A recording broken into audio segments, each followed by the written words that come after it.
आदरणीय अध्यक्ष जी, राष्ट्र के जीवन में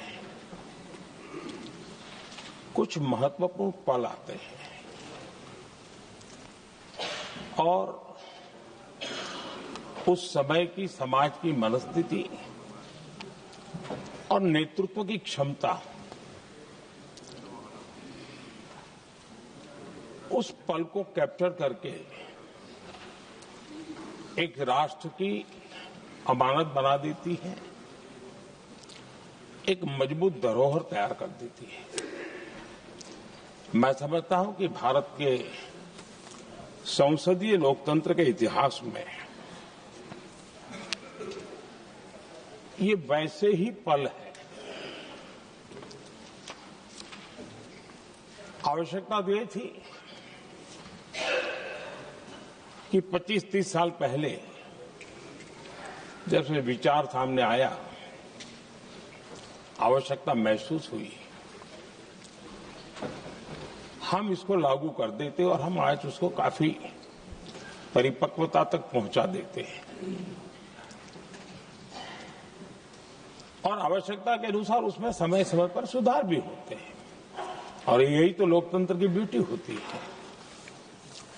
हमारी मदर ऑफ डेमोक्रेसी है, हमारी हजारों साल की लोकतंत्र की एक विकास यात्रा रही है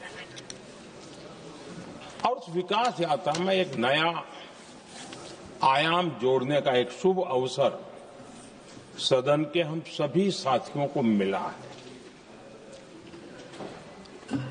और मैंने प्रारंभ में कहा है कि हम सब भाग्यवान हैं कि हमें ऐसे महत्वपूर्ण और देश की आधी आबादी को इस राष्ट्र निर्माण की नीति निर्धारण प्रक्रिया में हिस्सेदार बनाने का सौभाग्य मिल रहा है।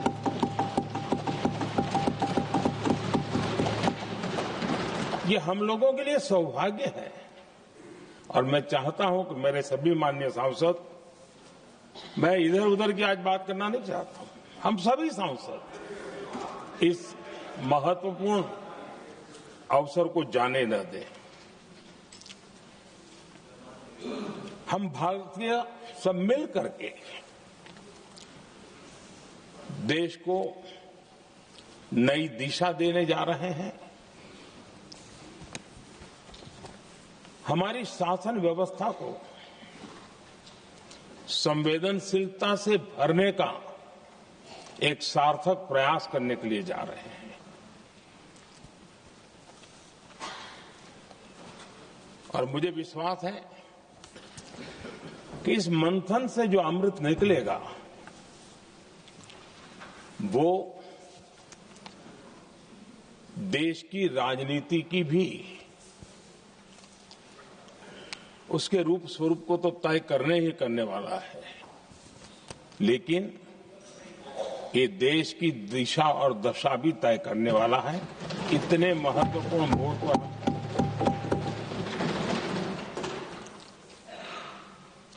आदरणीय अध्यक्ष जी, 21वीं सदी में भारत एक नए आत्मविश्वास के साथ आगे बढ़ रहा है। विश्व में भी आज भारत की स्वीकृति हम सब महसूस कर रहे हैं और ये हम सबके लिए गौरव का पल है। एक समय हमारे पास आया है और इस समय को हमने एक विकसित भारत के संकल्प के साथ जोड़ा है और मैं पक्का मानता हूं कि विकसित भारत का मतलब केवल उत्तम प्रकार के रेल, रास्ते, इंफ्रास्ट्रक्चर या कुछ आर्थिक प्रगति के आंकड़े, सिर्फ इतने से ही विकसित भारत की सीमित कल्पना वाले हम लोग नहीं हैं। हम चाहते हैं कि विकसित भारत जिसके नीति निर्धारण में साच अर्थ में सबका साथ सबका विकास का मंत्र समाहित हो, देश की 50% जनसंख्या नीति निर्धारण का हिस्सा बने, ये समय की मांग है। हम पहले ही देरी कर चुके हैं।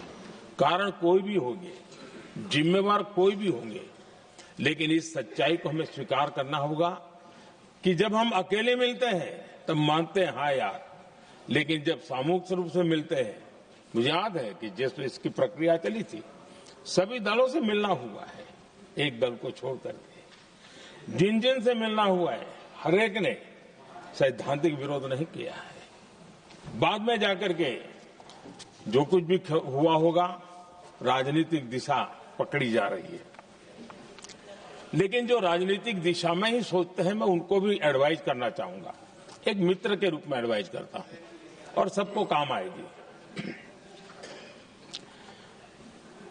हमारे देश में जब से विमेन रिजर्वेशन को लेकर के चर्चा हुई है और उसके बाद जब जब चुनाव आया है, हर चुनाव में महिलाओं को मिलने वाले इस अधिकार का जिसने विरोध किया है, जिसने विरोध किया है, देश की महिलाओं ने उन्हें माफ नहीं किया है।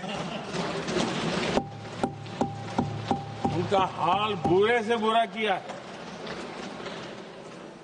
लेकिन ये भी देखिए कि 24 के चुनाव में ऐसा नहीं हुआ। क्यों नहीं हुआ? ये इसलिए नहीं हुआ कि 24 में सबने सहमति इसको पारित किया, तो ये विषय ही नहीं रहा। किसी के पक्ष में पॉलिटिकल फायदा नहीं हुआ, किसी का नुकसान भी नहीं हुआ। सहज रूप से जो मुद्दे थे, उन मुद्दों के आधार पर चुनाव लड़ा, क्योंकि 24 में सब साथ में थे।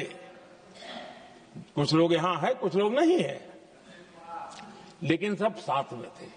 आज भी मैं कहता हूं, अगर हम सब साथ में जाते हैं तो इतिहास गवाह है कि किसी एक के राजनीतिक पक्ष में नहीं जाएगा। ये देश के लोकतंत्र के पक्ष में जाएगा, देश के सामूहिक निर्णय शक्ति के पक्ष में जाएगा और हम सब उसके यश के हकदार होंगे। न ट्रेजरी बैंक उसका हकदार रहेगा, न मोदी उसका हकदार रहेगा, यहां बैठे हुए सब हकदार रहेंगे। और इसलिए जिन लोगों को इसमें राजनीति की बू आ रही है, मैं चाहूंगा कि वो खुद के परिणामों को पिछले 30 साल में देख ले। फायदा उनका भी इसी में रास्ता दिखाता हूं, इसी में फायदा है कि जो नुकसान हो रहा है उससे बच जाओगे। और इसलिए मैं समझता हूं कि इसको राजनीतिक रंग देने की जरूरत नहीं है।